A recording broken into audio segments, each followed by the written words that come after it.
Hi, I'm John Sarakis with the Digital Mastermind. You're listening to The Climb. This is where agency owners and leaders tune in to get growth tips and strategies for growing their businesses.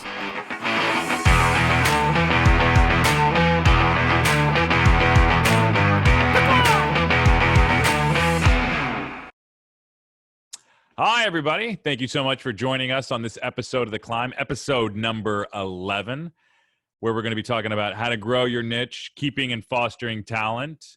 And as always, I have my partner in climb here, David McGraw. David, I know we've talked a little bit about a niche before, and we've talked a little bit about keeping and fostering talent, but I mean, this is going to be the focus of this episode. And why have you, or even we, never selected a niche? I think, we've tried to. It's a great idea. It's been the trend ever since we started attending Digital Mastermind group of niching and growing your vertical. I think it's just really hard, and you have to be prepared to sacrifice opportunities to develop your vertical, and I just haven't been able to do that yet. I know. Like I just, when I hear, sacrifice opportunities, the sales and marketer in me is like, no, we need those. Right. 100%. Yeah, I want those. And I think a lot of people, but have you ever, and I've looked at it in the past where it was like urgent care centers, where I was like, oh, this is potentially a niche that we could work on. But I easily got bored of it. And I was like, yeah. And the same thing with restaurants. We worked with a lot of restaurants. They have super low margins, but we got a franchise or two. And we're like, oh, this could be a space for us. But then I got bored with it again. Have you run into that situation where you're like, okay, this is a niche for us? And so I got into this line of work because in the corporate world that I was in previously, all we did was work on one product for like a year on end, and I was miserable. And that it was just boring. It just wasn't dynamic. And so when I started Oyova, I was like, I want to work on lots of projects, lots of ideas, keep it dynamic, keep it fast. And one of the things I always drill it down to is an 8-hour shift in a corporate spot feels like 12 hours, and an 8-hour day at Oyova feels like 4. I mean, I'm constantly looking at the clock going, wow, it's time to go home. Yeah. If I established a niche, I feel like I would live in that world again of what we're just solving the same problem over and over again. And which is insanity. Yeah. By the way, I just don't feel like I would be happy there. Yeah, that's my concern too. And that's, I want to talk with our guest today about that. He's established a fantastic space or a fantastic niche in the healthcare space. I also like money too, though. And niches. But do you like money more than pleasure of, your job? Like there's like this bell curve, right? Where it's just, would you, take $200, $200 million a year to be kicked in the face, 10 times a day? Like, I don't know, man. Like your neck's going to hurt, your back, you're not going to be, wanting to go out in public. When I was younger, I'd probably say, hell yeah. But now I'm like, it hurts to get out of bed sometimes. So no, man. I don't know if I'll take the money to get kicked in the face every day. Yeah, that's what I'm saying. So it's just, I think there's and also, go ahead. That even goes to, the fact that just as I age, I want to change. Like if you get stuck in a niche and you just, you've done it for 10 years, does that mean you have to start a different business because you want to try some new stuff? Because you can't, once you niche out, you can't just, move an entire niche or your company like an aircraft carrier to a different, trajectory.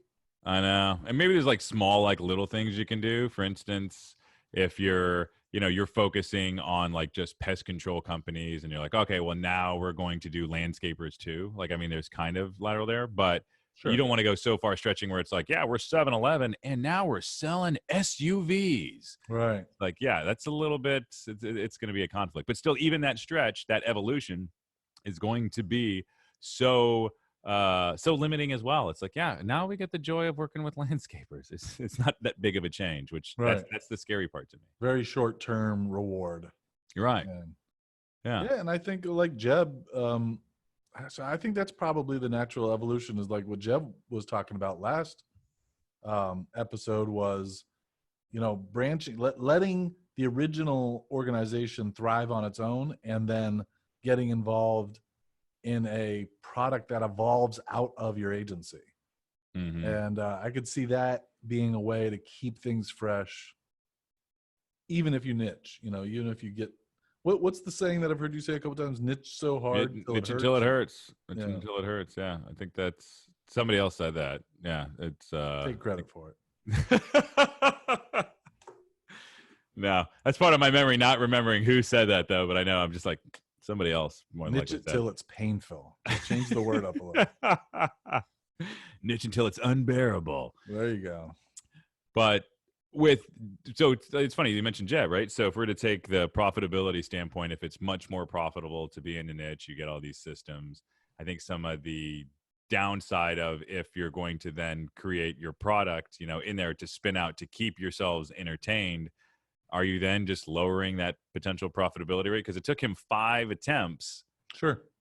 That's a lot of money and a lot of time. So another way I like to kind of look at it that I like to approach is we can set up a system that we like to train, that the tools we like to use, the things we do and enjoy doing, and then find industries that model works for. So we kind of niche in the way we work and then go find customers that makes sense for.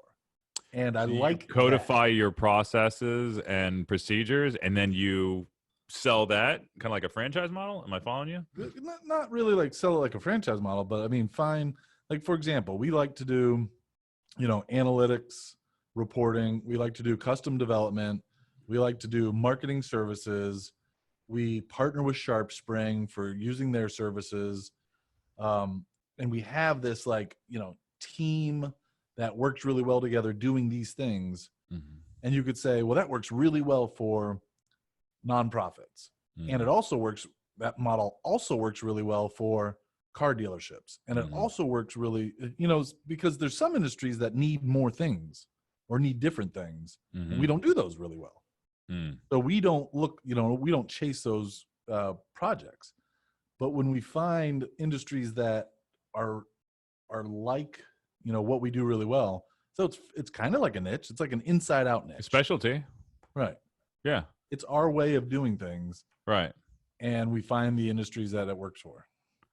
Got it. So it's finding a specialty or a certain way of going about something, which I think, it's kind of a niche. It's specialization, right? Yeah. Based on going to the episode with Carrie that she was really strong on. Right. So it's being really strong with our process. Like, we're going through the process right now of actually documenting every single process we do, which is something that episode 4, Gabe told us about. So, I mean, shoot, for one, just the value of this show, just learning from all these guests is going to make Oyova pretty damn good. Mm-hmm. Why not make, and all of our listeners too, because all of these things, that's right. Essentially, they could just. We're going to be a living example of everything that we've learned from this show. So I want to make it, make a point to keep going back to those things we're learning and doing, so people can know, hey, they're doing it, they're trying it. What are the results? That's a good idea. We can start documenting that on the blog. That's a good idea. Pass or fails. Because what I find interesting, kind of plugging another episode too, actually an episode that. Our episode with Jeff Wilson is all of the iterations and changes that he's had of something that is like, yeah, we're moving in this direction. We're like, no, this doesn't work 2 or 3 years later, where you wash your hands of it and then you try something completely new, which I think is awesome because it's showing innovation and the ability to experiment while also still being, profitable and moving forward, which I think is the sign of a healthy company. Yeah. I think making quick decisions, knowing exactly what you need to do is the ultimate sign of a healthy company. And you do that by being confident in what you're doing. Another thing about decisions, though, that I've noticed is there's the art of when to act is, I think, one of the most important things in business. Meaning, if you act too soon, you could lose out. If you act too late, you could lose that. And granted, you could take that investing in a market or anything, but I think also the same thing happens, right? So you're working on a project and you're like, okay, let's see how this plays out with the employees working on it. And then they figure it out. You're like, okay, cool. That's now something to work on. If you act too soon and you get in there, it's an undermining thing where you potentially, unravel. Sounds like some Art of War stuff right there. It may be a little Sun Tzu. Yeah. I was going to say General So's, but General Social, which is not. Have you seen the documentary on that? No. Totally an American thing. Like of course. Yeah, in China, they know nothing of General So. I don't even think there was fried chicken. Yeah. Yeah, sweet deep fried chicken. Right. All right. So on this episode, we're going to be discussing how to grow your niche and keeping fostering talent. And we're going to thank our guest here in a moment, Charlie Flax, for joining us. Hey, Charlie. Yeah, great. I'm really happy to do this. I'm excited. Okay. All right, Ron. I got to say, I love the view that you have there. Thank you. And in the background, the picture of the dog. That's fantastic. Yeah, he's here too. He is. He's joined us. He's a big fan of your podcast. Like huge. Oh, well, I'm honored. That's fantastic. And before we get into everything, I like to give listeners an overview of your climb. So your climb is a story of where you are and how you got here. So feel free to stop me if any of this is inaccurate. Okay. You're born and raised in New Jersey. Yes. Graduate of Syracuse University with specializing in TV and film. Yep. You interned for the NFL. Speaking of which, have you ever heard of jobs in sports? I've not heard of jobs in sports. Ah. What is that? Is that a client of yours? Somewhat, yeah. It's a company that Dave and I own. It's the oldest. I've totally heard of it, and I think it's wonderful. Exactly. Yeah, I can be bought very easily. I love that. I love that. I fall into that same category. Then you worked for MMT Solutions, where you're account executive. And then a little over 14 years ago, you left to start Propeller, your agency that focuses on healthcare marketing and has a little over 40 employees. Yep, that is correct. That's all correct. Okay. No lies. Okay. All right. Perfect. All right. So everyone has tools to support them in their climb. We want to know what's in your backpack. And essentially, these are the tools that you use to operate. So iPhone or Android? iPhone. PC or Macs? Mac. Boom. I knew I loved you. Email, Office 365, Gmail, or something else? Gmail. Boom. Early Gmail G Suite adopter. Okay. Big All right. fan. Looking better, man. Smart. All right, note taking. Evernote, Google Docs, OneNote, something else? I don't take notes. Wow. Okay. You just Actually, put it all up here, there? wait, hold on. This is how I take notes. If I take notes, I got a big ass pad. Old school. I got a big ass drawing pad. Okay. That's what I do. But I don't take like normal everyday notes. I listen to what someone's saying and then start sketching like a really, really uneducated like seventh grader. Just like really bad stuff. Like you actually sketch it out? Yeah. Yeah, like not draw it, but I sketch it out like diagrams and like schematics. Ah, interesting. It's like a schematic of what's being said. Wow. It's like you're a visual thinker where you're kind of like taking an Yeah. engineer approach to it. I guess so. Yeah. Okay. All right. And then I was going to say something there. I was like, I'm not going to say that. Most used app on your phone? Probably Gmail. I mean, Yeah. probably I much prefer the Gmail app on my iPhone, hands down, to like the mail app. I agree. Yeah, the mail apps. Probably, yeah. Honestly, probably that. And yeah, probably that and the Apple TV remote. Apple TV remote. It's funny, man. I'm a big user of that as well. Yeah.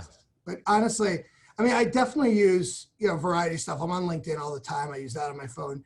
But I don't think I heavily rely on one thing over another. So when you're on LinkedIn, that intrigues me, kind of a little tangent. Are you on there just like looking at stuff? Or are you like actively like commenting and engaging with other people like, oh, I think that's stupid or that's great? That's a good question. So I think over the last 6 months, we've made an effort ourselves to really establish our presence on LinkedIn as a company.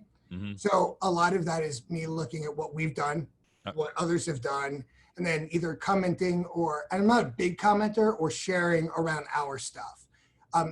That's the extent of my commenting or liking of things. Now, a lot of times I use LinkedIn as a news source, like people use Twitter, but for news in our industry, or specifically my vertical in healthcare.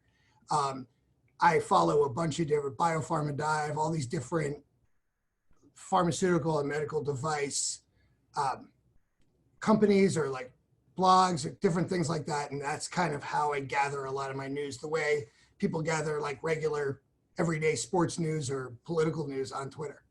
Smart. You got your like feed honed in. I think one of the I love connecting with people on LinkedIn. Have a lot of great connections, but there's a lot of just really like shitty content that a lot of people post, and LinkedIn has not learned yet. Like I'm like, dude, like why does that even person get anything shown? Like there's no value that they've added to the conversation with what they've posted.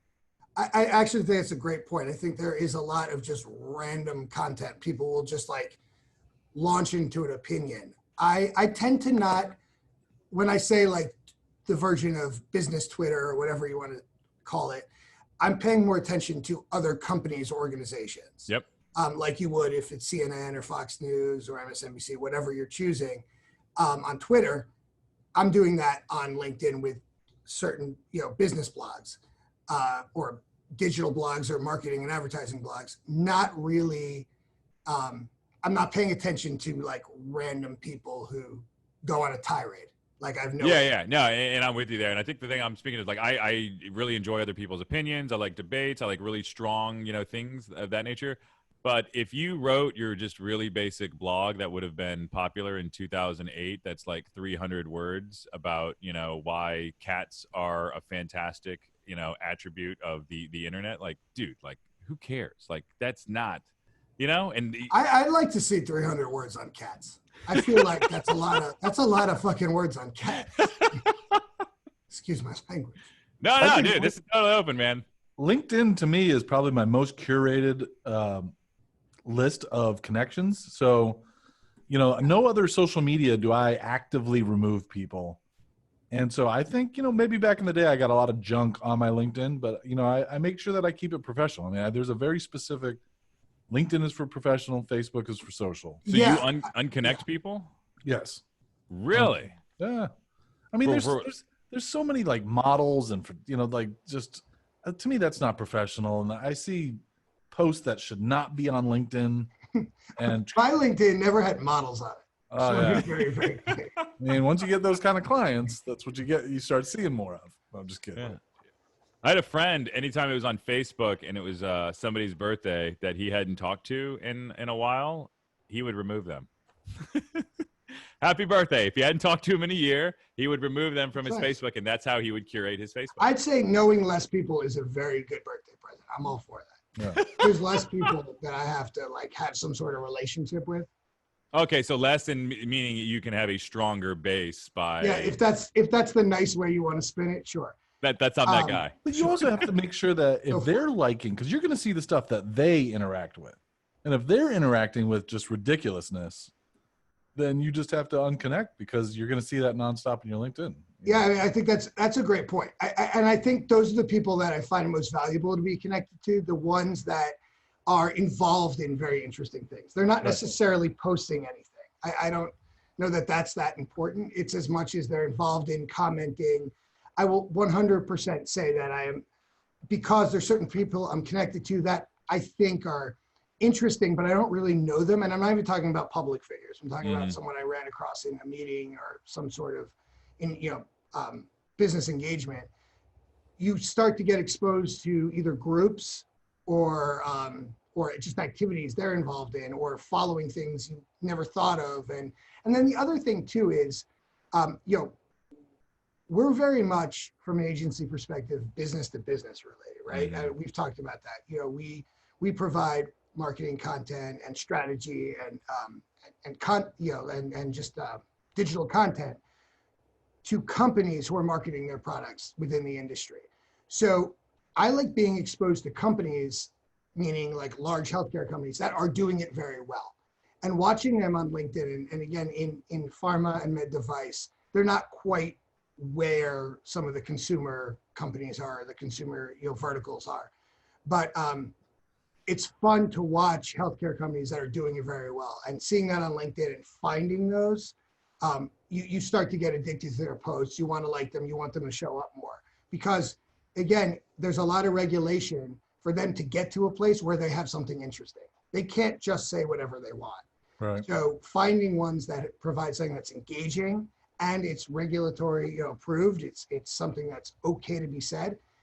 Those are the companies or the content providers that I really like to to follow and engage. Would you call them out if they were doing something that wasn't like regulatory approved? You're like, oops, can't be doing that. No, Up Charlie. That's interesting. That's actually interesting. So I wouldn't say oops. That probably would, show my best side. But I would, no, I actually, no, I do look at content, especially if it's an area that we work in, and say, hey, I'm not sure that claim could be made on this forum. Yeah, I mean, that I'm not in the regulatory capacity, but we, as we're coming up with very interesting ideas and things, and content to build for our clients, there are restrictions, and it's the game. This game is staying within, you're being extremely creative, but staying within the lines, right? Mm-hmm. Coloring within the lines, but being creative about it. And if you see people clearly going outside the lines, I wouldn't necessarily bring it there, but it's something you have to talk to your client about. And I think constructs build or force some of the best creativity. Yeah, I completely agree with that. I have had for years, again, I started this company 14 years ago, either people I'm interviewing or people or talent I brought in who come from more of a traditional consumer marketing background. They come in sometimes thinking, oh, in healthcare, your creativity is restricted. Mm-hmm. And there are restrictions, but I don't look at it that way. I've always looked at it with when you have constructs, when you have guidance and rules, it may not allow you to say everything you want to say, but it does it challenges you to be more strategically creative in how you get the same message across, but do it within the rules, within the lines. Is that why you chose this, like a specific niche? Was it being attracted to something like that, or was it more of an organic situation? I think it's why I stayed in it. Okay. But I don't necessarily think it's why I chose it. I chose it just, again, you're like everyone else, and you kind of know what you want to do, and you get a job, but it's definitely why I stayed, because I did enjoy the creative process, the strategic, before I even understood what strategy was. Right. I knew it felt like something I was doing, and I would say having to navigate this landscape pushed me to be more strategic and creative and strategic with my creative, because there's a difference there. I don't think they're mutually exclusive. Like, it's a strategy and creative. You can be strategic with creative, and you can be creative with strategy. I firmly believe that. Yeah, I've seen some strategies that were wildly uncreative. It was essentially just like how we're going to solve this problem, and then you're going to need some creative things to, fill the gaps. Yeah, to me, that's, and I think when there aren't constructs or rules, I don't say rules in place that challenge you to not just do the obvious, then I think you get something better out of it. I think sometimes, it's easy to do the obvious, and sometimes rules and constructs in an industry make you not go to the obvious, and it challenges you to go the other direction. How, and I mean, have you ever gotten in trouble for going outside of the lines? We're like, hey, no. you reckon, okay, wow. No, we have not. I think it's to be successful in our space, just to continue to grow and continue to get clients. It is like, you don't even have a choice. If you don't play within the rules, you're just not going to exist. That's true. That's true, especially from an agency perspective, but it's true from an agency and then also a client perspective. So the penalties are so stiff. Yeah, the regulations are stiff, rightfully so. Again, it's an industry that needs to be regulated. Right. It's just making sure there's plenty of room in between, in the good part, right? There's a big ass fairway. I'm not much of a golfer, but it's a big ass fairway. I am. And you should be. I need a big fairway. You need a big fairway? Yeah, I don't golf. I get too bored. But like, there's plenty of room, and as long as you're creative about it, you can stay in that fairway. Got it. So what got you into the healthcare space though? Like, why did you choose that niche? That's my first agency job, and that was just the world I was introduced to. But then when I left and decided to start my own spot, what I did is I was actually in my first job mostly in the pharmaceutical portion of healthcare. Okay. And I was very attracted to medical device surgery. Yep. From a digital content development standpoint, surgery is really cool because it's very tangible. Like, you can see it right away. You can see exactly what's going on. You can see the effect right away. That was very cool to me. That was something I really liked. And then from a building of content, you know, it was visible, right? It's like, this is a device, this is how it works, this is what it moves or cuts or does or heals. So that was why I gravitated to that portion of it, medical device and surgical. And that is how we built the business. We built the business on surgery for many years, and then kind of started over the last 5 or 6 years, started to move more back into the pharmaceutical space, where we're about a 50-50 split between med device and pharmaceuticals. Ah, okay. So you made something that was super close to the core of what you were doing, and so it's not too far of a branch out. No, it's very much the same. You know, again, there's nuances to the differences. Still both heavily FDA regulated, but there are nuances again, just in terms of how things are approved and everything like that.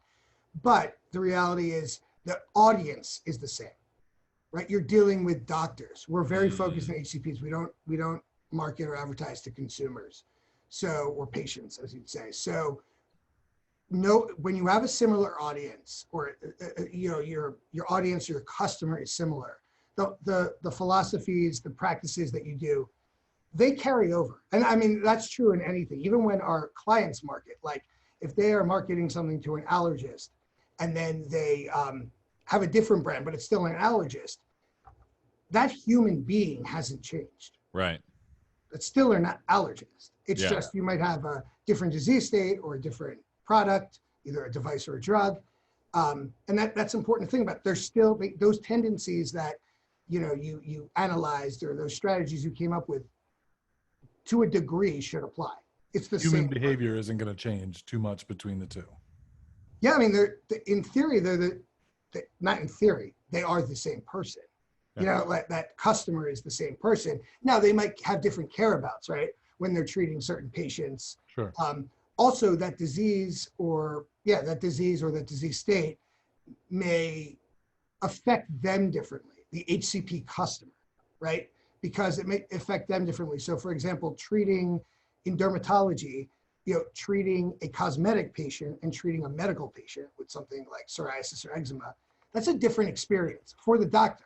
It definitely is for the patient, but that doctor or that practice is being affected differently. So just like any customer, still a dermatologist, but how are they reacting to that? What does that treating that disease mean to them? Because people forget that. They think about doctors or any staff, NPs, PAs, nurses, as the trade or the skill set or the profession they went into, but they're not. They're humans who have that. So did you go wider and deeper with your accounts, or did you find new clients to sell to? Over the years. So as the business grew, it was more wider and deeper, definitely. And then as it got to a point where we now have like this real business, you reach a point where you kind of wake up and you're like, okay, this is a real thing. Yeah. Like not just me, doing well for myself, but doing well with others. Mm-hmm.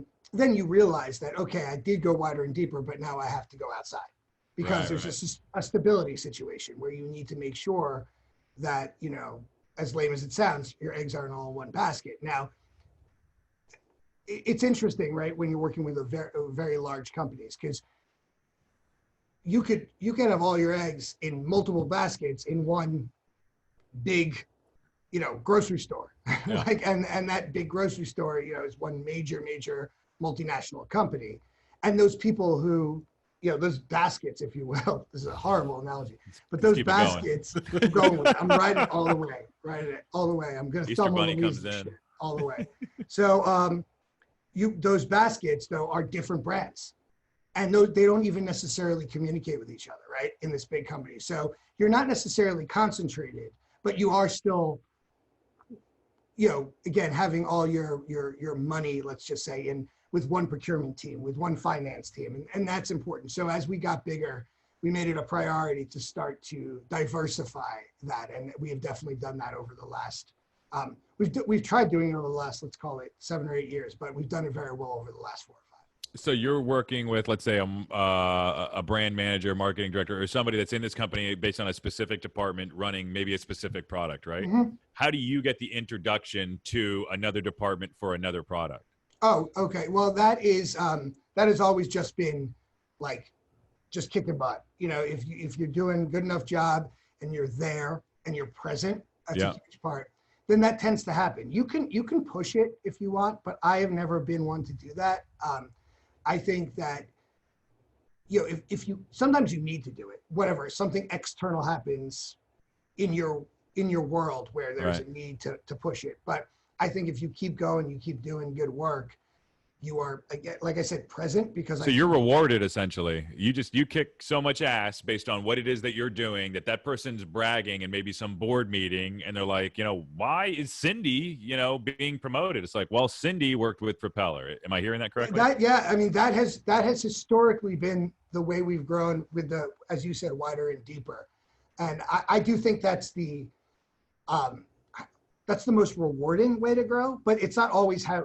But that's also, you have to be fortunate to grow that way, because as I said before, everything has to work out in your favor, meaning there can't be some other factor where you're like, shit, I just lost $250,000 in a client because whatever happened. Right. Now I need to find that money. What we just talked about works best when you don't have those pressures. Now there are times where you have to speed that up, if you will. Yeah. So there still might be the news or the conversation around the great work that the team did and why this other person, again, like you said, I think it's a good example, got promoted or got some award or whatever it may be. Then you have to kind of push that introduction. But that's a very, very warm call, right? Like that's an extremely warm call, because you kind of go like, oh yeah, I was working like on that other side of the building and I just want to introduce myself. That's a warm call. That's not a hard one to have. Yeah, no, and I think that's the way to go about it. So, and I know some companies, I mean, there's even like, account-based selling, there's like techniques where people are, that using to move around a specific company. So you guys don't ask for it though, essentially is what it sounds like. It just. I think historically we have not, no. I mean, we, again, as you grow and you get bigger, you start to have to ask for it. It's actually, because it's kind of counterintuitive. I feel like when you start, you ask for it, right? Because you got nothing, you ask for it. Yeah. Then you get to a point where you have a nice base and you haven't gone too deep in terms of bringing on headcount and bringing on overhead. So you don't have to ask for it, because you're kind of like, cool, I'll ride this out and I'll do something I love and I'll just keep riding it out and hope it keeps going this way if I keep doing what's right. And then you reach a point where you go, okay, yes, I'm getting this wonderful these organic sources of business from people within a company, and also don't forget people who leave a company and go to another one. Right. It's another huge organic source. Yeah. But at a certain point, you need to make sure you're always laying the groundwork to ask, because you never know when that next thing is. Okay, I'll need some business. Right. Or I grew a little too quick. I was excited to jump into this thing, and that's definitely happened. Like with everybody, it's happened. As you have the company longer, though, you learn where those pitfalls are, where you're like, yeah, I know I'm about to make, like, this is the point where if I get too greedy and go here, I'm going to be paying for it. So long ago, I was in the situation that you were just describing, where we had this great long-term client and just riding that, nice wave. And because we didn't do a good enough job of educating them on everything we did, they actually invited what turned out to be a competitor into the process, working on other stuff. But we didn't do a good enough job of educating them that we could have done that. And that should have came to us. And that was, inviting a fox into the hen house. That's an awesome point. Like that is so real. Like that. So I don't know that we got to a point where that actually happened, but man, has that been really, really close. And in the past, but even now, I think what's important to, not even to prevent that, but you forget, you're so deep in with a client and so passionate, like you care so much about what they do, and the respect goes both ways, that you forget that they don't know. They see what they see. And it's not an ignorant, it's no issue on their fault. It actually is an issue on your end or my end, in the sense that you owe it to them to educate them. You owe it to them to educate them, not just on what you do, but on what can be done. So how I train, I just went through this exercise with the account managers. I tell them, don't tell them what we can do. Tell them how we can impact their business with what we do. Because they don't understand. Oh, I'm going to distill this in basic terms. They don't know what an email campaign is going to do for them. But if I tell them, I want to educate your customers on how to buy you better, easier, then they're like, wait a second. Yeah, that's more business, because they're not sitting there creatively trying to solve their problems. You've got to do that for them. Well, if you think about it, the way we have always done it, like to your point, just saying, here's what we can do for you. It's narcissistic. It's totally, we all do it. It's like, we have our point of view and we're like, we can make you a thing, and what we're not doing, and yes, they still buy the thing a lot of the time. Because it's the difference between selling features versus benefits, right? It is, but it's also, you can sell benefits from your point of view, which works, but is that really, one, is that going to benefit the relationship long-term? And two, is that really good for your client or your customer?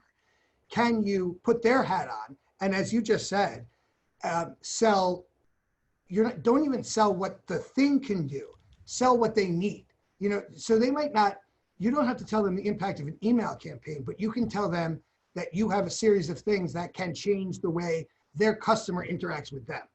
Correct. Because at the end of the day, they're your customer, but that person, Fred, is not the customer. The customer's on the other side of the transaction. Right. And if you can figure out how to enhance that, then you are ultimately benefiting the person you're trying to sell. So how do you grow how do you grow your business other than organically from referrals? Yeah. So again, a phase that is newer to us over the last couple of years, because we really have survived on, I shouldn't say it's not all organic, but it's organic relationships that we then, nurture, and we do sell, but it's not cold, right? They're generally fairly warm. Mm-hmm. One simple thing is, over the last, I'd say, year or so, has been just going through, again, it's fairly organic, but going through a series of lists of clients, old clients, and old people, like meaning not just the businesses or the brands, but people who you had great relationships with, who you may not have talked to or been in contact with for 5 to 7 years, but you had a very positive relationship. Mm-hmm. Either they moved on to something where at the time your company couldn't fulfill it, which happened with us because we weren't there yet, but we can now. Right. Or that they left, they didn't have a need. They might have left a commercial portion of the business, gone to either, in our world, either a engineering or scientific portion, then gone back to the commercial portion. You just kind of make that list and you go through it and you try to reconnect, and reconnect in an organic fashion, not in a, hey, I want to pitch something, but you kind of rebuild that relationship because it's been there before. That's the first place I start. I start there because, again, if you have an opportunity to start somewhat warm, mm-hmm. like why wouldn't you? I mean, right. Especially even if it's different. And then the other thing is, hopefully you have something interesting to talk to them about because it has been 7 years. If your company has had a decent trajectory. 7 years? You reached out to somebody you hadn't talked to in 7 years? I have reached out to several. Dude, that is awesome. Yeah, definitely. I mean, because life. How was prison? I mean, 7 years. How is prison? I mean, 7 years is a 7 really years long is, time. Yeah. Well, I mean, that'd be great too. I could just reach out to them and then make up a whole thing. But I also think the fact that you may or may not have reached out to them in 5 or 7 years. Now you have me talking like it's a prison sentence, 5 to 7, but like 5 or 7 years, very well could be because, and a lot of times this is true, is that you respected that you weren't trying to sell them something you couldn't do or something they didn't need, because that was honestly mostly the fact. It's like, or in there might be a conflict, like they worked on a product or a disease state that you already worked on, so it was great, you had an awesome relationship, but you can't do that right now. Sorry. So it's things like that. And probably like, let's say it's 7 years ago, probably at year 6 or year 5, like you did email with them a little bit, but maybe not to get business, just literally just like what's an email that you would send out like 7 years? Like, I love this, by the way, because I'm like, okay. Like, how would you reconnect with a 7-year-old lead? So for me, it would be that either about something that's going on, just like raising something, or about, and this generally the truth, I really like to take real things. If there is nothing to talk about, I'm sorry, it's not my thing. Like I'm creative. I can make up anything. Like, I mean, we had dinner. I said some shit you wouldn't, hear. But like I can make up anything, but I don't want to do that. If there's plenty of fish in the sea, but there's plenty of people out there. Like that there's enough work, in my opinion, to go around. So if it's someone that I can reach out to and say something that's meaningful to them, or meaningful, even if it's about us, but meaningful to them, because authentic. We've grown and we built a new office space and all of that. And I reached out to some people and saying like, hey, shit's a lot different than when we worked together and I had a shoebox. Like, I don't know, I'd say stuff like that because I want to reconnect with them.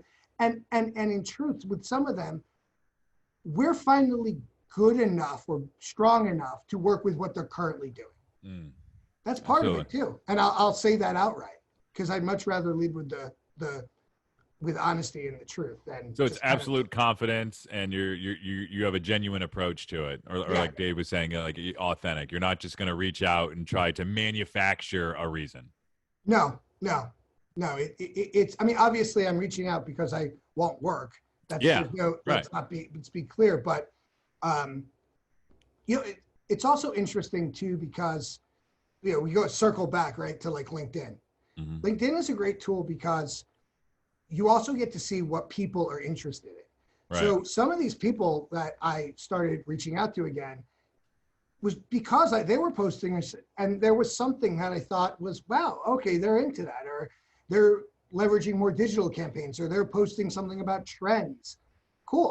Well, I have something to talk to them about. Like that's, and it gives you a glimpse into professionally what they care about. Yeah. That's actually something that I've used quite a bit. Maybe not, I haven't gone in going, oh, what Sam care about? Like, no, but I will look at it and I'll kind of put it in the bank and I'll go, okay, yeah, that was something that mattered to person A. Right. Not using any more names because they're shitty, like Sam. So. Yeah, it's kind of like, it's a little bit like tech flirting, right? It's like, all right, this is this thing that they're into, and you're gonna send it over and see how it lands on them. I tech flirting, is that what she said? Yeah, tech flirted. I like that. I mean, I won't do it. I used to work for a company or a client that we partnered with a third-party tool that would mine their social media for a fundraising company, so that before they talked to anyone in their donor list, they could extract, things they're interested in, things they like, just to try to help get more money out of them. I thought it was the most dirtiest thing I ever worked on, but I mean, that's what people do. It's interesting. I mean, I think maybe in the sense of, fundraising, it might be a little dirty, but if, there's so much information out there that and honestly, if you think about what we do, especially from a, non-personal promotion, digital advertising perspective, that is what you're doing. Like, sure. Like, let's be very clear. Like, randomly when lawnmowers start showing up in my Facebook feed, like it's what we do, right? Yeah. But it's because we gained insight. So yes, maybe the usage from a fundraising thing is a little dirtier, but like, I'm going to call this person no matter what. Wouldn't it just be better if there was something to talk to them about? Yeah, you're adding value to the conversation. Yeah, especially in our business. Maybe not as much in the example you gave, but I've always been we have this argument and we show clients some things like, oh, we could identify this, and this about your customer and when they like to view this media and all this cool stuff. And the first reaction is a little like, oh, that's a little dirty. But I'm like, are you like when I was like looking on VRBO for potential like vacation rental. Yeah. And like I was doing something today. I did that last night. I was doing something today and 3 houses popped up on my feed and I was like, oh yeah, shit, I forgot to do that. Like I was thrilled. I wasn't like bad. I don't understand that. I mean, it is intrusive, but in this society, in this world where we're running 1,000,000 miles an hour, you can hate on it or you can embrace it. Like it's just like anything else. Make it work for you, or you can complain about it. And to me, I feel like it to a degree I can make it work for me.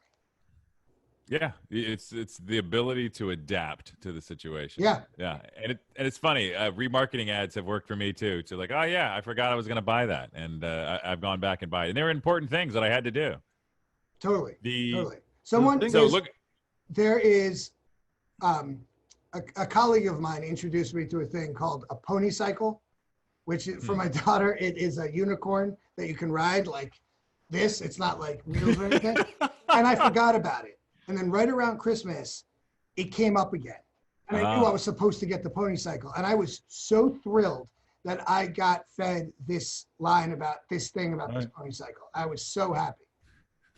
I'll send you a picture of me riding. That would be awesome, dude.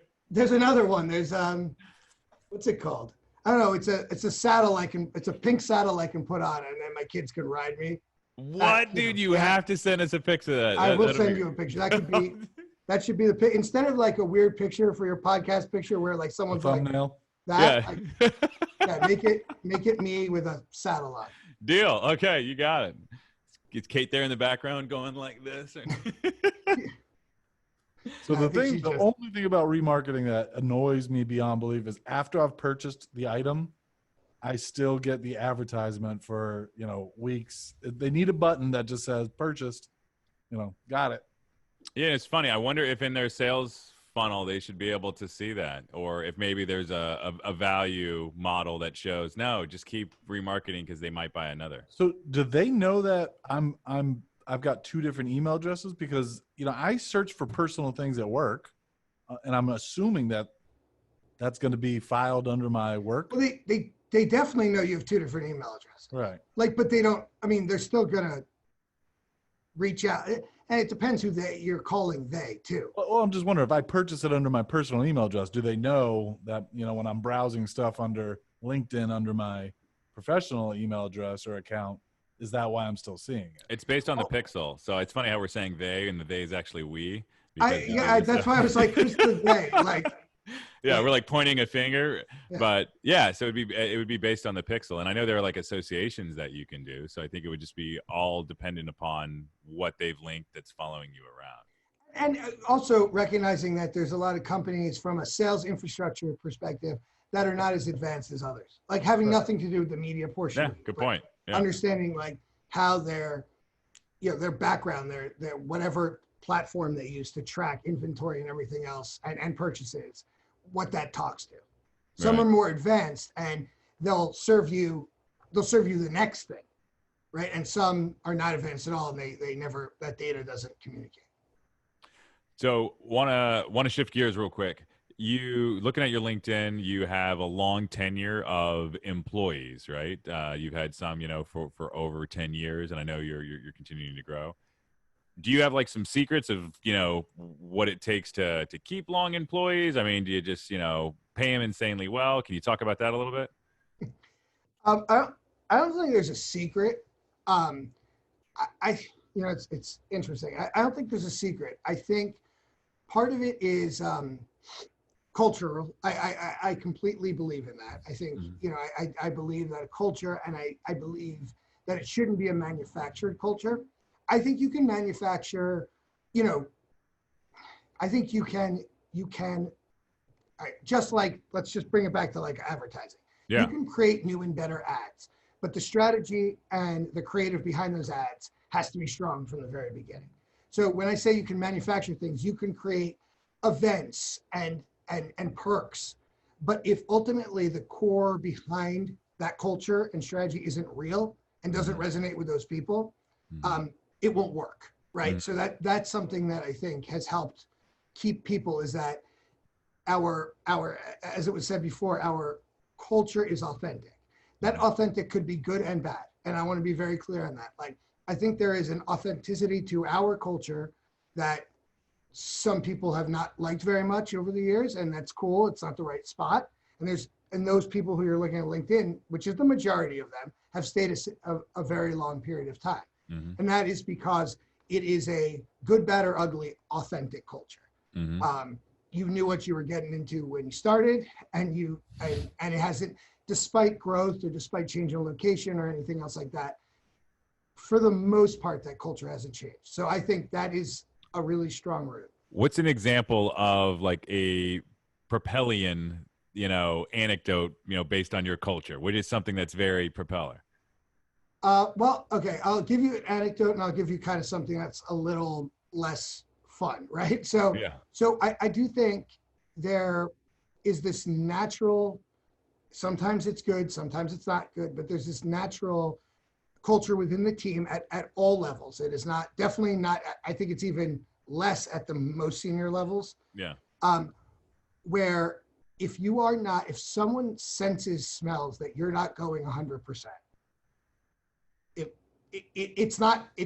I don't even have to think about that ever, because it's like the inmates, if you will, like if we're going to run in the asylum, they'll I just wanted to keep this prison related, but like the inmates will sniff out like who is not pulling their weight, or the weakest link, the members of the crew. But it's less about like the weakest link and more about, are they giving everything? They don't have to necessarily perform all the time. There's a very much an empathy, but it's just that caring and that giving that a lot of people here do, that will become apparent very quickly. It's not something I have to go, oh, this new person started, are they giving all their energy?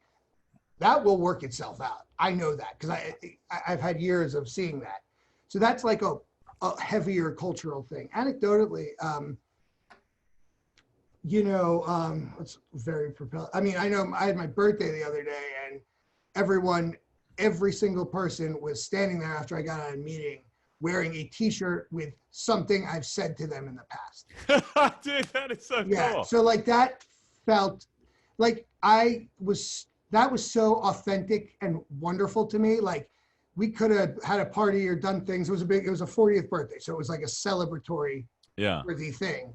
But like, it was perfect. It was like they were waiting, there was lunch, and that was it. And that was awesome. It wouldn't, because that felt very real. And that is very Propellian, as you said. The one thing, and I think that's fantastic. Want to jump back, when somebody's not pulling their weight, what happens to that person? Do you say something? I mean, are they like locked in a bathroom? Without going locked in a bathroom, without going into too much detail, seriously, because it is, of course, it's tough dealing with personnel issues like that.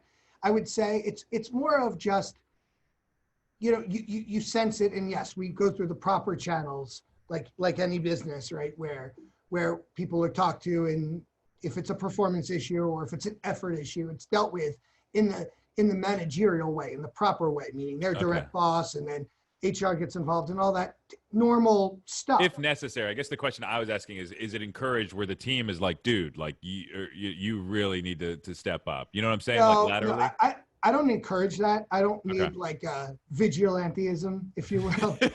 I don't need that. I don't encourage it, but it's very funny if it's just something like here's what I mean by that. Like when I was originally saying it's kind of sniffed out or snuffed out, if you will, is you can,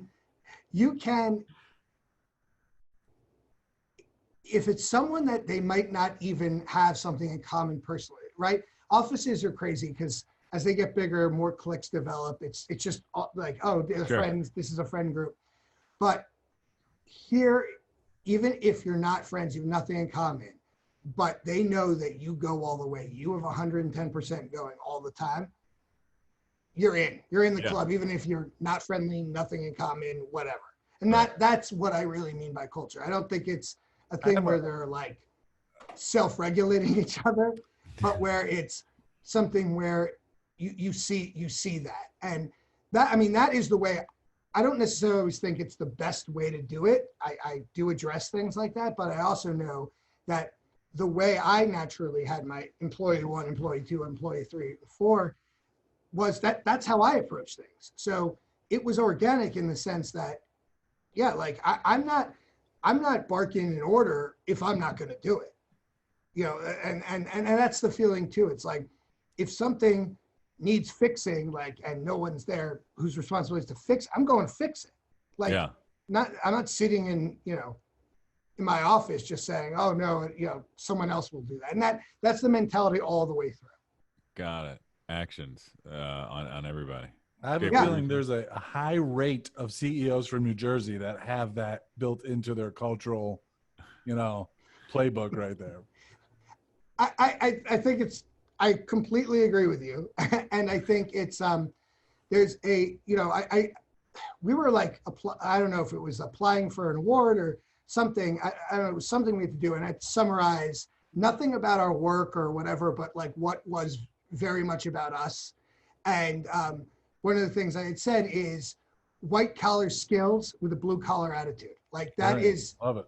how we do everything. And I think you're probably right that it's maybe there's a higher percentage in the New Jersey area. Look, I'm from the Northeast, being born in Boston, and I love working with people from the Northeast because in the Northeast, there's a hustle about people, right? It's hard work. It's you know, willing to hustle to get it and make your way. And you do not see that in other parts of the country. I mean, I don't want to get into generalities and telling people in California suck. Too late. Yeah.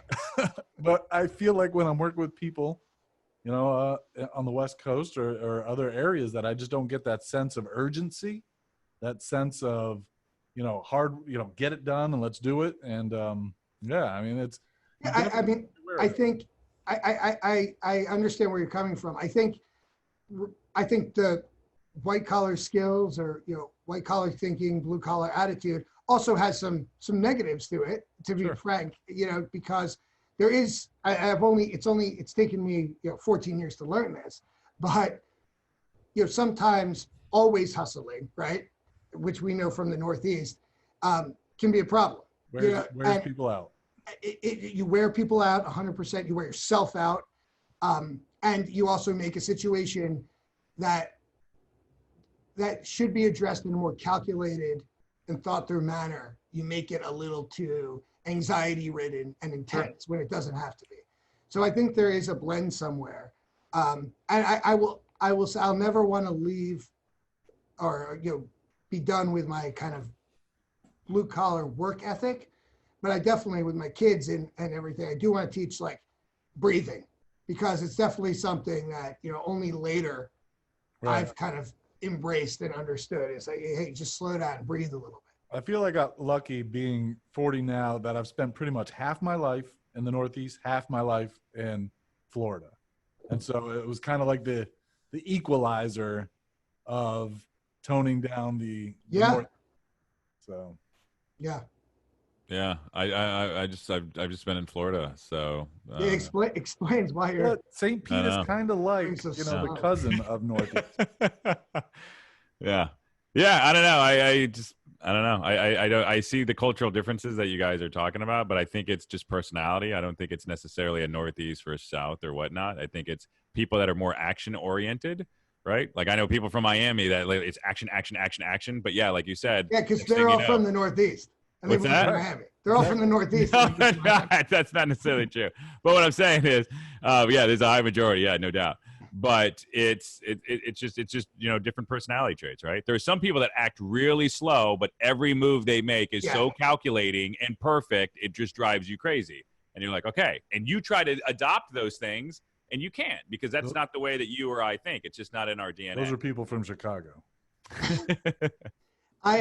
But I agree with you, and I think that's one of the things I'm trying to get better on over the last few years, and, you know, I'm trying to improve upon is how do I, you know, make just as much impact with less movement, right? It's like you can throw a punch, right? Yeah, less energy. Throw a punch wildly, yeah, and have very little impact, as hard as you can, but wildly, or you can do it in a very precise manner and have even a greater impact. And I think that's, again, as you kind of get wiser, older, but I really think it's about wiser, more experience, accepting inputs, listening to people, understanding different experiences, you can make more of an impact with a more precise, more calculated, and even less energy, more energy efficient, I should say, punch. Yeah, it's just resource conservation, right? So how can I have the smallest input to get the greatest impact out of this situation? So whether that's investing, whether that's just, physical or mental. Yeah, I completely agree. Isn't that marketing? What's that? Isn't that the point of marketing today?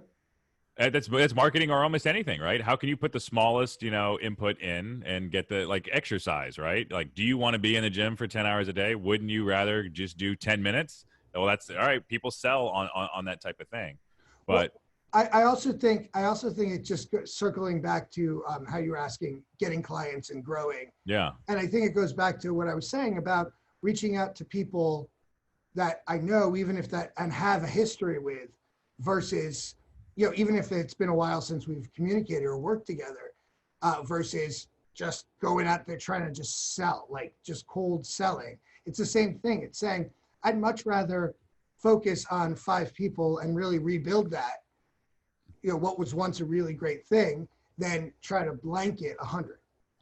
Yeah, I agree. And I think, but that is more of a strategic, that's a strategic way to go about it, which But I completely agree. so is punching properly versus punching wildly and being frantic. It's about, because blanketing is almost a frantic way of thinking about sales sometimes. Mm-hmm. Now, if you could do that in a calculated way, but if you're just going out there and selling to anyone, and back to your point about, isn't that marketing? If you're targeting someone who's interested in a product or interested in your services, and you already know they're predisposed, that is a smart, calculated, and less erratic way of getting to where you want to go. Right. I agree, but I think the most important thing here, and for anybody, it's the action, right? Because I see entirely too many people that are just getting ready to get ready, and they don't take action. Yeah. So I would take the position of somebody that's more action-oriented, that you can hone down into the strategy, rather than the person that's just, like, oh, I'm building the strategy. You know what I mean? It's more. No, yeah. I mean, if you don't act on a strategy, it's irrelevant. Exactly. Yes. Yeah. And agreed. I think that's the majority of people that are just, I'll ask somebody, like, oh, hey, I got this giant plan. I'm like, okay, well, what actions have you taken, to do that? Well, I've thought about it. I've driven past the building we want to buy. If I have to choose between someone who has a plan and takes an action versus someone, who takes like a single action versus someone who just takes a lot of action with no plan, I need that person with that plan. I was for a long time, and again, built the business despite being this, but all action. And as I got older and started to more experienced and started doing this for my clients, and I finally started implementing with my own business, taking what we can call them smaller, more choiceful actions, right? The real plan behind them. Where earlier on it was like, get me in front of anyone to say anything. Yeah. It was like, okay, whoa, howdy. I think that's also the learning point. Yeah. So I think on both sides of the spectrum, right, you have the one side, which is, the person that's not going to take any action, that's going to use getting the strategy ready. That's essentially what they're going to do and then never take it. You have the person that's taking all the actions. Yeah. So I think it's, there's a middle. And, and it takes a while to get there, or it can. I mean, if those who can get there sooner obviously have a leg up. Is there any other industry out there that has a high enough percentage of people that don't practice what they preach? Because I feel like marketing agencies tell their clients all day long what they need to do and don't do any of it themselves, because we're guilty right here. I mean, is there any other industry that behaves that? No, I don't know. Preachers, maybe. Like I don't know. Doctors. I mean, I think, I don't know. It's like the whole like shoemaker with the holes in their shoes thing. Like right. Cobbler's kids, no shoes. Yeah, whatever you said. Cobblers. I said shoemakers. You had to fucking say cobblers. But anyway, I do think. No, I agree with you. I think we are rough with it, especially smaller to mid-size agency owners. Because you're in that grind. But over the last year, we have made an effort and again, big change for us because we went from really we were exactly what you said, like we didn't touch any of it, to really making an effort to do it. But I say a year because we did it with a plan, as opposed to saying, okay, we got to get a new website up. No, like we need to get a website up that's in line with the brand we are today. Because if you pull any content out from before, it was the brand we were yesterday. And that's important. So it's been about a year in the making, and we're in it now. We're riding. And speaking of that, what is chromosomically? What does that mean? Well, that's an interesting pronunciation. But but that's from the South, Charlie. Chromosomically. So chromosomally is the word. So basically, it meaning like, because we're in science, we're in healthcare, and it's in our DNA. That's what the idea means. Our little take on it is chromosomically.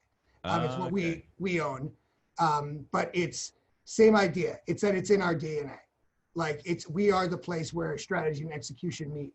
We are, to your point, and you just said it, we're not the ones, if you need a larger agency, right, and especially healthcare, some really big players out there that go and it's all strategy, it's all planning, but nothing's being made or done. And then there's some shops, some good shops that are more production houses, right? They're gonna make something, but don't have the infrastructure to really embrace the strategy, and also just they're more focused on the widget. So we have the strategic execution, like we like to say, where content strategy and execution are linked, chromosomically linked. Got it. I'm going to try to pronounce it the other way and see how that works. Can't wait to listen to this again to hear that. Yeah. Now I'm just going to overdub it, and I'm going to say it right. No, that'll look good. Chromosomically, right? Did I say it right? Yes, there you go. All right. I've never seen it. I've never heard it said. It's not common, honestly. Yeah, there's like 15 friggin' letters in this, word. Yeah. You're not good with the long words. No, very short ones. Even my last name, I couldn't pronounce it until I was in 5th grade. Yeah. All right. So, where do you think other agencies are missing out when it comes to marketing today? Since we were just talking about that, marketing themselves. Yeah. Referring to, I think differentiation. I think that just going out and saying what you do. There are a lot of us, in traditional marketing, and especially in our world of being more digitally focused. Yeah. And it's something we talked about, but I do think they're missing out in not differentiating themselves. I think just going out and shouting what you do or make is not enough. Obviously, it's more than marketing, right? There's a whole strategic element of, your business, kind of like making sure you're set up to be either a specialist in a vertical or have a specific offering that makes you unique. But also, I think there's a point where when you're marketing, make sure someone walks away and understands. So that could be through the web or even just simple as like a presentation or capabilities or a white paper. Make sure they understand what you do that is uniquely different than everyone else they just heard from. There are, as I said before, there are a lot out there. Yeah. It's not like there are a lot, and there are a lot of good ones. So it's not like, the ones that can't deliver, they get weeded out. I mean, that's like, Darwinian, right? They completely get weeded out. But you just have to say, is this differentiated? And just being like you're saying that I'm good at this, really differentiating. And then the other part of it is, that's the ego part, right? How am I better? But then there's the other part you guys mentioned earlier, which is how do you market the benefit your customer will get, or your customer's customer will get, right? Mm-hmm. How do you make very clear in one sentence what is going to happen if they use you versus someone else? And that is rarely expressed. Almost everything, especially in our world, you go on the different sites, you see a one-pager, it's about like the cool shit they have or they do, right? But not what it means to the customer. Got it. I mean, I think when you have a niche carved out, it's a lot easier to do that, right? Yeah, it's a lot easier to do that. But again, like everything, it definitely is. But then it's a lot easier to do that versus the people who aren't in your niche. But then the thing is, there's also a lot of people in your niche now. So now you're in this niche that is, more specialized, but it also is super competitive because everyone has your factor. Right. So now it's, okay, how do you then differentiate within that specialization? Let's just say if you're working in the financial world or healthcare world or whatever it is, what makes you unique? What experience, what end benefit are they going to get that they're not going to get with anyone else? And identifying that is hard, but not impossible. Expressing it quickly and easily so that they get it every time, that's more difficult. I think a lot of people just make up some BS differentiation point. You know, I don't think that, I think they manufacture it more than anything. Yeah. Well, and that would be, I agree with you completely. And that would be another tip is get customer input. Our understanding that our sweet spot is this middle of strategic execution in digital, that came from clients. That came from one client who had said it and it resonated with me. And then we tested it, and we tested it to make sure if it felt real, if it felt BS to your point, and if it was a reason that you would choose them. And again, a lot of clients, clients are just personal relationships. I mean, yes, you deliver something, but you have a relationship. So some use you because they like you. Some use you, but if you ask, is this real? Is this something you do, you give? We tested it and made sure it didn't feel phony, because that would be the worst thing. Yeah, I agree. Right on. I think that's fantastic. Dave, were you going to say something to that, buddy? I think I almost want to coin a term, which I'm sure has already been coined before, but effect marketing. You're marketing to the effect that you're going to produce, not the strategy, not the tactic, but what is the effect of your work going to do for them? No, I like that. We hear benefit all the time, right? Mm-hmm. And I think benefit is important. I'm always working on client projects. I want to focus on their benefit, not their feed share. But what's that? Is it effect or something like that? That's that outcome-based marketing. What'd you say? Outcome-based marketing. Something like that. It's what's the thing past the benefit. There's a whole nother topic, which is you can get into that conversation about pricing, right? And pricing from value. But when you talk about pricing from value, I think there's two levels to it. There's outcome-based pricing, which is, I think, what value-based pricing really means. Yeah. And then there's value-based pricing about perception. How much does the customer, what's the perception of the value of what you're pricing? And it's funny. Yeah. I remember we were at a table, we were talking about value-based pricing. So, and then everybody had different ways of explaining it. There wasn't, like a consensus across the board. But yeah, value-based pricing is what is somebody willing to pay for whatever that is. And it could be the outcome or the value of it. But there's a group at the table, you're right, that felt that it was the outcome. Right. And then so they're saying, hey, if this website is going to deliver $3 million worth of savings, shouldn't we be paid $300,000 for it rather than the $30,000 it really cost? So that to me seems more like this idea of effect-based or outcome-based than really value. To me, value is really about what's the perceived value, meaning like someone looks at it and they go, yeah, that to us, that's worth that. That looks like a $300,000 website is what you're saying, right? I remember trying to explain this to a client, and I'm like, I really want to move towards value-based pricing. And he got all excited, thinking he was going to get a discount. This is value, And I said, no, if we do this work, you're going to get this $300,000, project from this state. So I'm not trying to get a discount here. I'm trying to get a part of that, value. The value is $300,000. Well, and I think that's why I think the name's a little funky, to be honest, because it's really, you're saying you want to benefit from the outcome. Right. You want to benefit from the effect, as you said. But I think, I think that's tough because yes, we're not a charity and we're very focused on making profit, but I do like the idea that I'm bringing the client value. So I want there to be, if it's a project, we got to pay the bills. We do a lot of different things. But if it's a project that I really feel is important and is going to make a difference to their business, it doesn't even have to just be like altruistic, but really impact. That's value for me too. There's value in being able to contribute, not just what it means in terms of like, oh, there's value, meaning, oh, you can resell it or put it on your website or that. Yes, that is very important. But at the end of the day, I want to do something or have my team working on something that will impact. And I definitely will chase that stuff, even from a price perspective or even just a effort perspective, over something that still is important, but Right. is not making an impact. Because you can get a job a lot of places. You can make money a lot of ways.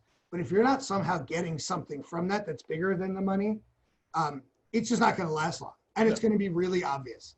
Making an impact transverses the entire organization. Yeah. Everything. So Yeah, it does. Do you sell based on value, or do you sell based on, like hourly? So we sell hourly, but it's a little different than what we might have talked at the table. Like, it's not like set. We're not selling hours. So we're selling with some of our clients. We are selling project based. Some are more of a, agency of record relationship. Yep. So where we are, where we're going towards a scope and we're checking off the hours. Yep. But even when we're selling project based, we have to use hours to figure out the value of that project. Right. And basically, if a project is going to be more expensive if it requires more. Not everyone is equal, right?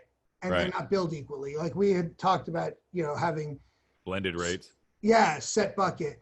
But if you have a project that is a big undertaking, not just from a volume or a quantity of hours, but meaning, oh, we're trying to do something that's never been done in pharma, or we're trying to do something that requires syncing up people in multiple countries at a time. Like things like that, you're going to bring in people, heavy hitters, that are going to make that project have more of a value for us financially and going to cost the client more. But we're not necessarily giving someone a blanket number and not explaining how we got there. We're not doing that. Got it. Okay. Yeah, because it's that one question like, how much is this problem worth to you if we were to solve it? Yeah, that's creepy. I don't like that. I don't like that. I don't like it. I get it. I definitely get it, but I don't like it. I think it's okay in a one-off relationship. Yeah. Because, I mean, it sounds one-night standy, like even the way you did it and your face and the whole thing. But like, I don't like it because I only want to build relationships and have client relationships that I'm building for tomorrow. Yeah, it's transparent. Yes, today is important, but I love tomorrow. I love the idea that I can say 10 years, 8 years, 7 years. And while I do know certain business problems are more important than others, and I definitely, but I would like to see our return in those being more about, and they're going to require us to bring in people who are a little more, have a higher hourly. And then that's where I'm getting my value. So. Okay. All right. I know we're coming up on time, so want to finish up with a few things here. Are you peddling anything or promoting anything that you want to share? This space is yours. You can plug anything. Peddling. I'm not much of a peddler. I don't know. I mean, I am always just peddling, us. There's nothing in particular. We have a new website I'm very excited about. Propellercommunicates.com. So I'm propellercommunicates.com. So I'm peddling that. We have finally all our social is up, so I'm excited about that. But yeah, no, I think that's it. We're excited. We're going to do a pharma agency summit. Oh, cool. That's actually local. We're going to do that at the end of March. Hopefully, if it's still happening, because a lot of these larger meetups are being canceled now with Corona. Yeah, which I heard the symptoms aren't really that bad. So, which I might have them. I just got back from Seattle today, and I'm not feeling that well. So, I had swine flu in 2009. We'll see how this plays out. Did you? I did. I would have guessed. Thank you. Yeah. Yeah. I got it from somebody drinking out of my beer at a bar. I was like, hey, I saw it out of the corner of my eye, and I was meeting somebody. It was a business meeting, and I was like, did you just have a sip of my beer? And she's like, no, I didn't. I wouldn't do that. I was like, oh, okay. And then after I had a sip, it was within like 10 minutes. It just came over me. I was like, oh, this is horrible. And I don't think that's how it works. Yes, it is. It was real. The swine flu is that. It moved really fast. Yeah, it was like really fast. Okay. You can look it up. You work in pharmacy. Prove me wrong. Go for it. Yeah. But no, I too know someone who had the swine flu, but that killed 30,000 completely people. Different story. Yeah, that killed 30,000 people. Yeah. Oh wow. All right. Well, So, great way to end this. I'll just cut this out. Hell of a host. All right. So, is there anything I didn't cover that the world should know about Charlie Flax? No, just really excited about where we are right now. Like, this is a good spot. I feel like it's where we've gotten, again, our new office, our new brand, the way we've revitalized our brand. We have some great clients we're working with and some great products that are either in the market or coming to the market, meaning clients' products. And I feel like it's a good kind of period between me hitting that 40 hurdle, right? Getting there. Happy birthday. Thank you. And having to be like an adult now. So yeah, and our company having gone through puberty and hitting that maturation process. So okay. All right. Excellent. we're a year past our bar mitzvah. I don't know if any of your listeners know what that means. I think a fair amount of them. Like, Oh, good. Yeah, absolutely. Yeah. And speaking of which, our event this year is it's a non-Jewish holiday. Last year we made the mistake of doing that. So There you go. absolutely, September 21st to 23rd. We'd love to have you there, man. Okay, yeah, definitely. That's a commitment. I got it on tape. No, it's in. Where is it? It's in Dallas. Oh, I know you say Florida. I'll go to Dallas. I like Dallas too. But Dallas is cool. All right. So how can people get a hold of you? go to the website propellercommunicates.com. Yep. Email me charlie@propellercommunicates.com. Yeah, or just any our social's still fresh. So LinkedIn has been around for a while, but our other socials fresh. But look us up, write something, keep it clean, and I'm looking at you. Keep it clean, and I think that's the best way to reach me. But yeah, I definitely want to hear from people. Awesome. All right. Hey, Charlie, Okay, thank you so much for being on, man. Really appreciate it. This was great. Thank you very much. Loved it. All right, Dave. So what did you think? Oh, I mean, I love the energy, fun conversation. I didn't have any experience or background with Charlie before this interview, and I think thought it went great. I learned something. Yeah, no, he's a very funny guy, passionate about what he does, and I don't think he gives himself enough credit. I think a lot of that action was super helpful into getting him where he's at today. Sure. Yeah, and there's a ton of great tips in there, man, about the way that he went about his business, about the way that he goes about getting other business. So yeah, I think it was a fantastic episode. I just like how, we almost kind of hit it spot on when we were talking earlier before he came on about how the kind of niche your process and then find other industries that follow exactly. that. Yeah. And then he went right into that. And I was like, pat myself on the back. Yeah, there wasn't the 7-Eleven, selling SUVs example, that showed Phil, which is good. It shows that he's but there doing was the a right prison. thing. There was a prison analogy. I love it, man. A more genuine conversation is what we're going for here on The Climb. Right. Yeah, I want somebody to come on and just be like, I'm getting divorced. Like, all right, let's share. Let's talk about this. How does that relate to your agency and your marketing woes? That would be an interesting show. All right, my friend. Other than that, I think there's anything else we need to say on this topic. Follow us, subscribe. If you're an agency owner, look up Digital Mastermind Group. Get part of the group, and yeah. If you'd want to join, absolutely. Yeah, reach out to us. We'd love to have you. Yeah, like, subscribe, share, comment, whether it's good or bad. If you hate us, I don't know. I welcome all that stuff. It's a good feedback loop, but preferably, positive comments are also good. There you go. All right, my friend. This is the end of this week's Climb. Thank you so much. Thank you.